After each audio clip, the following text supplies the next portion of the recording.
ओम श्री परमात्मने नमः। अष्टम खंड। सत्य आत्मा ही सबका मूल है।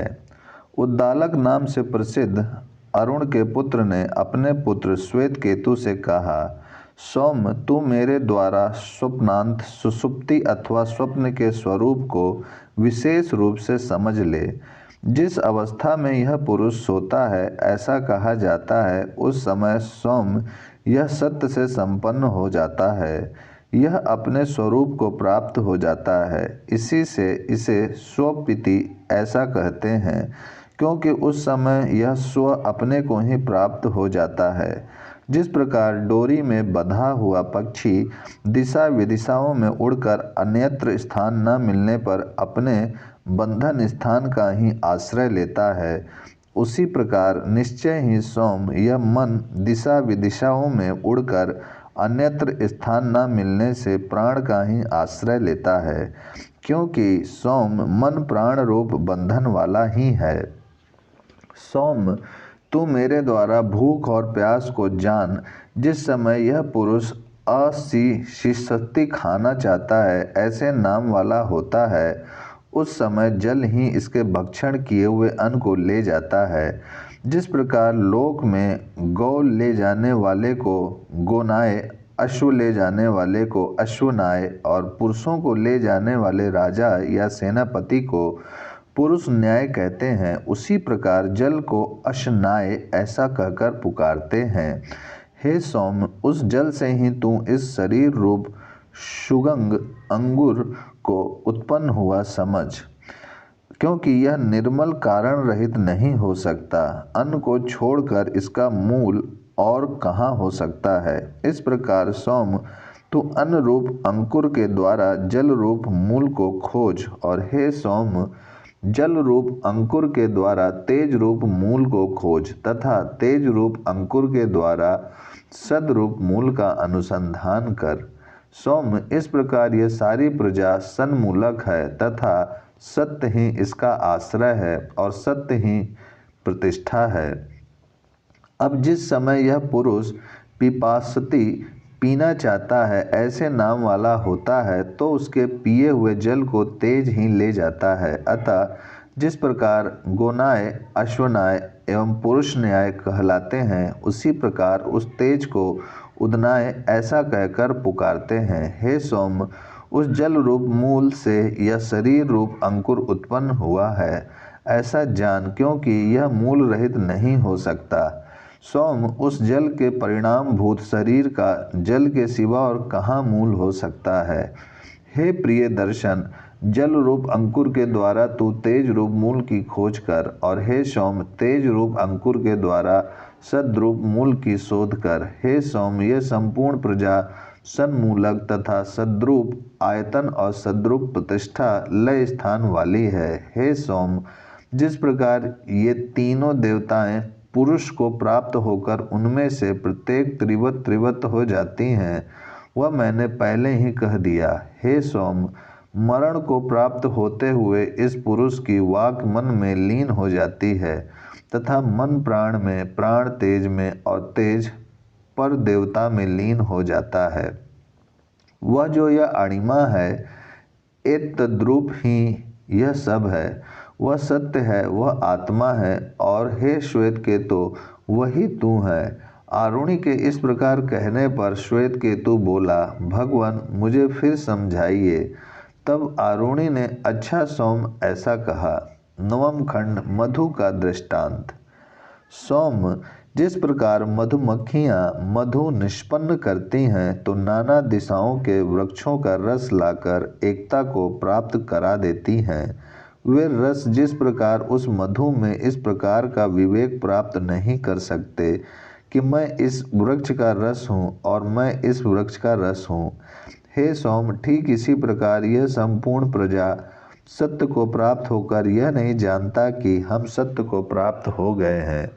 वे इस लोक में व्याघ्र, सिंह, भेड़िया, सूकर, कीट, पतंग, डांस अथवा मच्छर जो भी सुषुप्ति आदि से पूर्व होते हैं, वे ही पुनः हो जाते हैं। वह जो यह अणिमा है, एतद्रूप ही यह सब है। वह सत्य है, वह आत्मा है और श्वेत केतु वही तू है।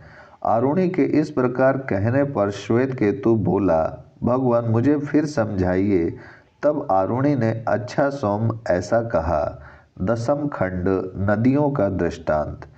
सौम्य, ये नदियाँ पूर्व वाहिनी होकर पूरब की ओर बहती हैं तथा पश्चिम वाहिनी होकर पश्चिम की ओर। वे समुद्र से निकलकर फिर समुद्र में ही मिल जाती हैं और वह समुद्र ही हो जाता है। वे सब जिस प्रकार वहाँ समुद्र में यह नहीं जानती कि यह मैं हूँ, यह मैं हूँ, ठीक इसी प्रकार सौम्य, ये संपूर्ण प्रजाएं सत्य से आने पर यह नहीं जानती कि हम सत्य के पास से आई हैं। इस लोक में वे व्याघ्र, सिंह, शुक्र, कीट, पतंग, डांस अथवा मच्छर जो भी होते हैं वे ही फिर हो जाते हैं। वह जो यह अणिमा है, एतद्रूप ही यह सब है। वह सत्य है, वह आत्मा है और हे श्वेत केतु वही तू है। आरुणि के इस प्रकार कहने पर श्वेत केतु बोला, भगवान मुझे फिर समझाइए। तब आरुणि ने, अच्छा सौम्य, ऐसा कहा। एकादश खंड, वृक्ष का दृष्टांत। हे सौम्य, यदि कोई इस महान वृक्ष के मूल में आघात करे तो यह जीवित रहते हुए केवल रसस्रवा करेगा, और यदि इसके अग्रभाग में आघात करे तो भी यह जीवित रहते हुए ही रसस्रवा करेगा। यह वृक्ष जीव आत्मा से ओतप्रोत है और जलपान करता हुआ आनंद पूर्वक स्थित है। यदि इस वृक्ष की एक शाखा को जीव छोड़ देता है तो वह सूख जाती है, यदि दूसरी को छोड़ देता है तो वह सूख जाती है, और तीसरी को छोड़ देता है तो वह भी सूख जाती है। इसी प्रकार यदि सारे वृक्ष को छोड़ देता है तो सारा वृक्ष सूख जाता है। सौम्य, ठीक इसी प्रकार तू जान कि जीव से रहित होने पर यह शरीर मर जाता है, जीव नहीं मरता। ऐसा आरुणि ने कहा। वह जो यह अणिमा है, एतद्रूप ही यह सब है। वह सत्य है, वह आत्मा है और हे श्वेत केतु वही तू है। आरुणि के इस प्रकार कहने पर श्वेत केतु बोला, भगवान मुझे फिर समझाइए। तब आरुणि ने, अच्छा सौम्य, ऐसा कहा। द्वादश खंड, वट बीज का दृष्टांत। इस सामने वाले वटवृक्ष से एक बड़ा बड़ का फल ले आओ। श्वेत केतु, भगवान ये ले आया। आरुणि, इसे फोड़। भगवान, फोड़ दिया। आरुणि, इसमें क्या देखता है? श्वेत केतु, भगवान इसमें ये अणु के समान दाने हैं। आरुणि, अच्छा वत्स, इनमें से एक को फोड़। श्वेत केतु, फोड़ दिया भगवान। आरुणि, इसमें क्या देखता है? श्वेत केतु, कुछ नहीं भगवान। तब उससे आरुणि ने कहा, हे सोम, इस वट बीज की जिस अणिमा को तू नहीं देखता, सोम, उस अणिमा का ही यह इतना बड़ा वटवृक्ष खड़ा हुआ है। हे सोम, तू इस कथन में श्रद्धा कर। वह जो यह अणिमा है, एतद्रूप ही यह सब है। वह सत्य है, वह आत्मा है और श्वेत केतु वही तू है। आरुणि के इस प्रकार कहने पर श्वेत केतु बोला, भगवान मुझे फिर समझाइए। तब आरुणि ने, अच्छा सोम, ऐसा कहा। त्रयोदश खंड, नमक का दृष्टांत। इस नमक को जल में डालकर कल प्रातःकाल मेरे पास आना। आरुणि के इस प्रकार कहने पर श्वेत केतु ने वैसा ही किया। तब आरुणि ने उससे कहा, वत्स, रात तुमने जो नमक जल में डाला था उसे ले आओ। किंतु उसने ढूंढने पर उसे उसमें ना पाया। आरुणि, जिस प्रकार वह नमक इसी में विलीन हो गया है, इसीलिए तू उसे नेत्र से नहीं देख सकता। उसे यदि जानना चाहता है तो इस जल को ऊपर से आचमन कर। उसके आचमन करने पर आरुणि ने पूछा, कैसे है? श्वेत केतु, नमकीन है। आरुणि, बीच में से आचमन कर। अब कैसा है? श्वेत केतु, नमकीन है। आरुणि, नीचे से आचमन कर। अब कैसा है? श्वेत केतु, नमकीन है। आरुणि, अच्छा, अब इस जल को फेंक कर मेरे पास आ। उसने वैसा ही किया और बोला, उस जल में नमक सदा ही विद्यमान था। तब उससे पिता ने कहा, सौम, इसी प्रकार वह श्वेत, वह सत्य भी निश्चय यही विद्यमान है। तू उसे देखता नहीं है, परंतु वह निश्चय ही विद्यमान है। वह जो यह अणिमा है, तद्रूप ही यह सब है। वह सत्य है, वह आत्मा है, और श्वेत केतु वही तू है। आरुणि के इस प्रकार कहने पर श्वेत केतु बोला, भगवान मुझे फिर समझाइए। तब आरुणि ने, अच्छा सौम्य, ऐसा कहा। चतुर्दश खंड, आँख बंधे हुए पुरुष का दृष्टांत।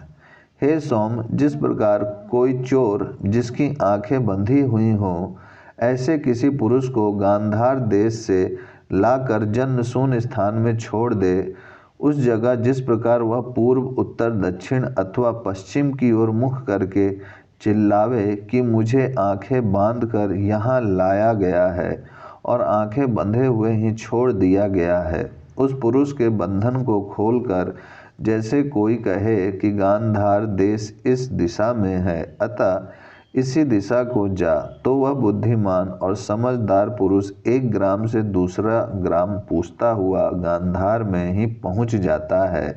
इसी प्रकार इस लोक में आचार्यवान पुरुष ही सत्य को जानता है।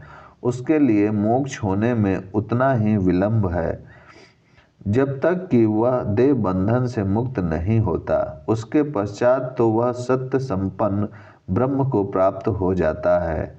वह जो यह अणिमा है, तद्रूप ही यह सब है। वह सत्य है, वह आत्मा है, और हे श्वेत केतु वही तू है। आरुणि के इस प्रकार कहने पर श्वेत केतु बोला, भगवान मुझे फिर समझाइए। तब आरुणि ने, अच्छा सौम्य, ऐसा कहा। पंचदशा खंड।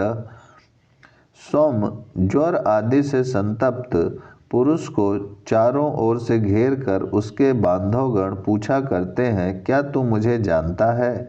क्या तू मुझे पहचानता है? जब तक उसकी वाणी मन में लीन नहीं होती तथा मन प्राण में, प्राण तेज में और तेज पर देवता में लीन नहीं होता, तब तक वह पहचान लेता है। फिर जिस समय उसकी वाणी मन में लीन हो जाती है तथा मन प्राण में, प्राण तेज में और तेज पर देवता में लीन हो जाता है, तब वह नहीं पहचानता। वह जो यह अणिमा है, तद्रूप ही यह सब है। वह सत्य है, वह आत्मा है, और हे श्वेत केतु वही तू है। आरुणि के इस प्रकार कहने पर श्वेत केतु बोला, भगवान मुझे फिर समझाइए। तब आरुणि ने, अच्छा सौम्य, ऐसा कहा। षोडशा खंड, मिथ्या ज्ञानी और सच्चे ज्ञानी की पहचान।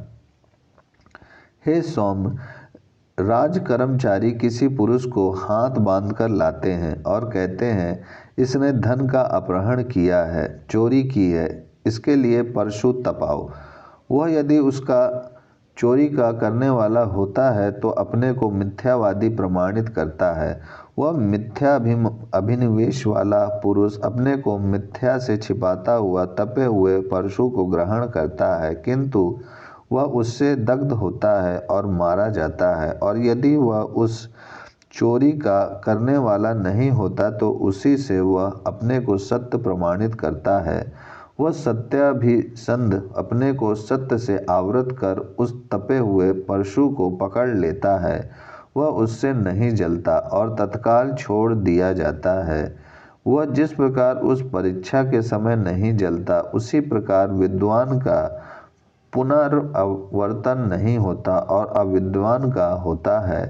ये सब तद्रूप ही है। वह सत्य है, वह आत्मा है, और हे श्वेत केतु वही तू है। तब वह श्वेत केतु उसे जान गया। षष्ठ अध्याय समाप्त। ओम शांति शांति शांति।